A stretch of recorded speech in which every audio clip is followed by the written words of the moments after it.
करावल नगर विधानसभा की इस बहुत ही विशाल जनसभा में अभी आप सब लोगों ने जिनको सुना, आप सबके बीच में जिनको भारतीय जनता पार्टी ने इस करावल नगर विधानसभा क्षेत्र के विकास को आगे बढ़ाने के लिए अनवरत रूप से इस विधानसभा की सेवा करने के लिए आप सबके बीच में प्रत्याशी बनाकर भेजा है, जिनका उद्बोधन अभी आप सब लोगों ने सुना बहुत विस्तार से। भाई कपिल शर्मा जी, कपिल मिश्रा जी, जिला अध्यक्ष उत्तर पूर्व जिला श्रीमती पूनम चौहान जी और इस विधानसभा के प्रभारी, जिनका अपना बहुत बड़ा प्रभाव अपने क्षेत्र में है, लोकप्रिय विधायक भाई नंदकिशोर गुर्जर जी, सह प्रभारी यहां की श्रीमती सारिका जैन जी, संयोजक जसवंत सिंह रावत जी, विधानसभा विस्तारक रामू शर्मा जी, ठाकुर अवधेश सिंह जी, निगम पार्षद नीता बिष्ट जी, सतपाल सिंह जी, सोनी पांडे जी, ब्रजेश सिंह जी, प्रमोद झा जी, कालीचरण शर्मा जी, मंडल अध्यक्ष कुलदीप नैनवाल जी, मंडल अध्यक्ष पश्चिमी करावल नगर, राजेश राज जी, मंडल अध्यक्ष सोनिया विहार, जयदत्त शर्मा जी, मंडल अध्यक्ष सभापुर, हितेंद्र चौहान जी एवं सभी हमारे आए हुए सभी पदाधिकारीगण, सभी हमारे नेतागण और इस सभा में आई हुई सभी मेरी माताएं बहनें, सभी हमारे बड़े बुजुर्ग, सभी मेरे नौजवान साथियों, मैं सबसे पहले तो आप सबका देवभूमि उत्तराखंड के मुख्य सेवक के रूप में आप सबका अपनी ओर से स्वागत करता हूं, आप सबका अभिनंदन करता हूं। और आज मैं आप सबके बीच में, वैसे तो मैं समय समय पर जब भी विधानसभा का यहां चुनाव होता है, लोकसभा का चुनाव होता है या अन्य कोई पर्व होता है, आप सबके बीच में किसी न किसी रूप में कहीं न कहीं भेंट होती रहती है। लेकिन आज मैं विशेष रूप से आप सबके बीच में करावल नगर विधानसभा क्षेत्र से भाजपा प्रत्याशी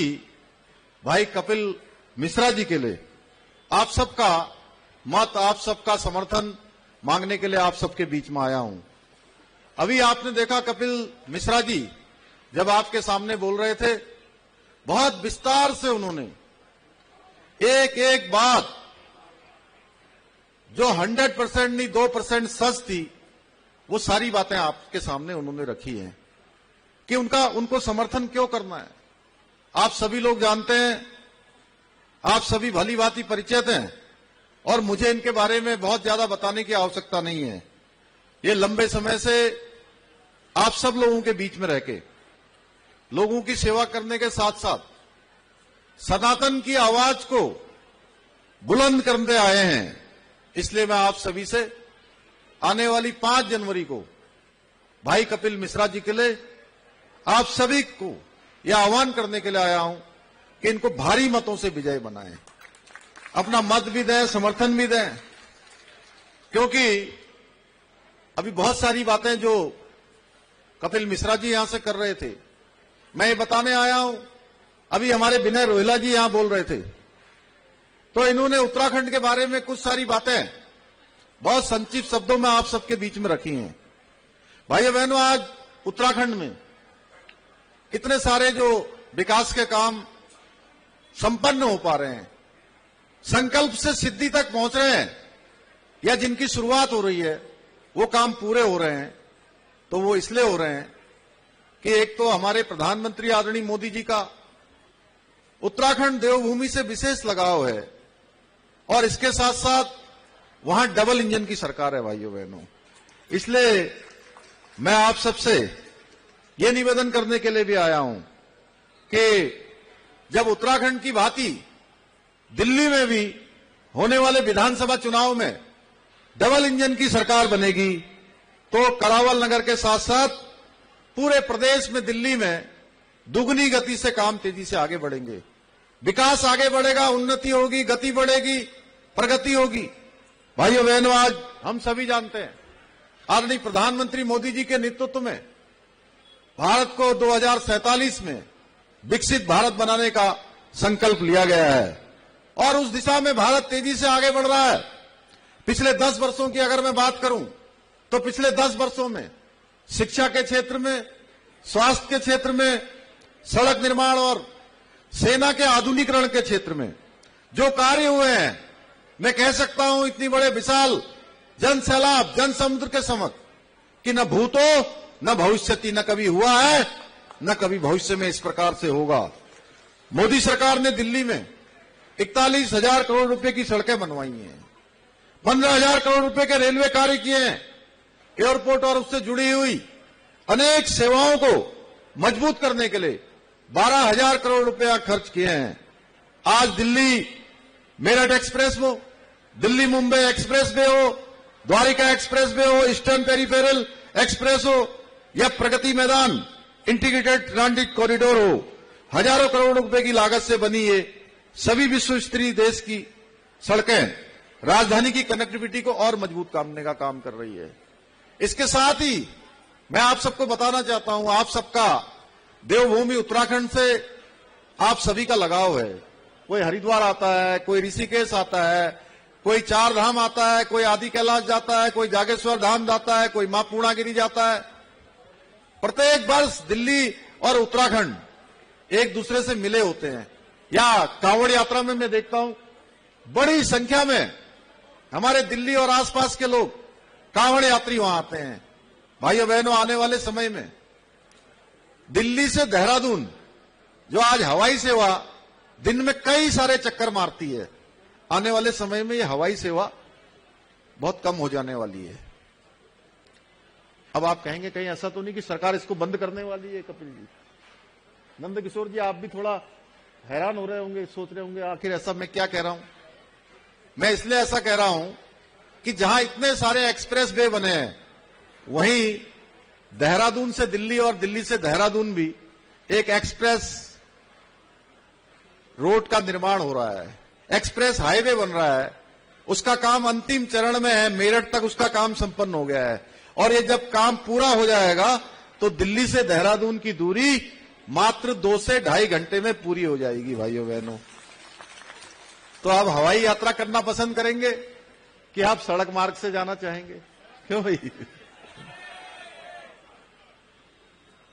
हवाई सेवा भी करते हैं तो 4 घंटे से ज्यादा का समय लग जाता है, लेकिन सड़क से अब आपको 2 से 2.5 घंटे में यात्रा पूरी हो जाएगी। भाइयों बहनों, इसके साथ साथ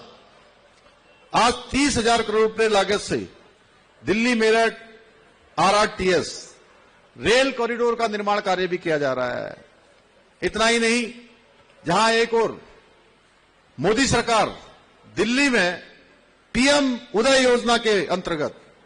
1731 कॉलोनियों को नियमित करने की प्रक्रिया भी शुरू की गई है। वहीं दूसरी ओर स्वनिधि योजना से दिल्ली के रेहड़ी पटरी वालों को सशक्त बनाने का काम किया जा रहा है। आज आदरणीय मोदी जी के नेतृत्व में जनधन योजना, उज्ज्वला योजना, PM आवास योजना, गरीब कल्याण अन्न योजना जो कोरोना महामारी के समय में शुरू की गई थी, ऐसी अनेक योजनाओं के माध्यम से देश के करोड़ों करोड़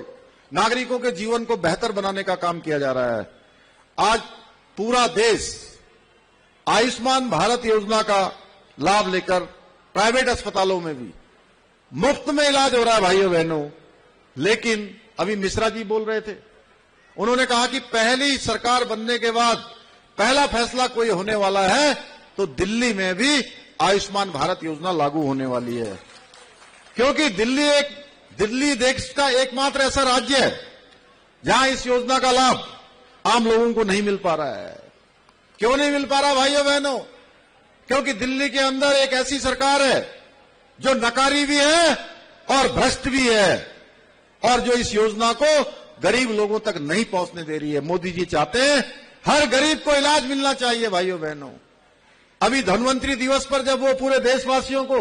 दिल्ली से संबोधित कर रहे थे तो उन्होंने कहा कि मुझे दुख है कि मैं इस योजना का लाभ दिल्ली के लोगों को नहीं दे पा रहा हूं, दिल्ली के सीनियर सिटीजन्स को इसका लाभ नहीं मिल पा रहा है। भाइयों बहनों, आज जहां एक और आदरणीय मोदी जी के नेतृत्व में चलने वाली केंद्र की भाजपा की सरकार है और विभिन्न राज्यों में चलने वाली भारतीय जनता पार्टी की सरकारें हैं, जिन पर एक भी रुपए का कहीं कोई भ्रष्टाचार का आरोप नहीं है, कहीं एक भी घोटाला नहीं हुआ है। वहीं दूसरी ओर आम आदमी पार्टी की राज्य सरकार है, जिसने पिछले 10 सालों में 1 दशक से घोटालों की लाइन लगाई हुई है।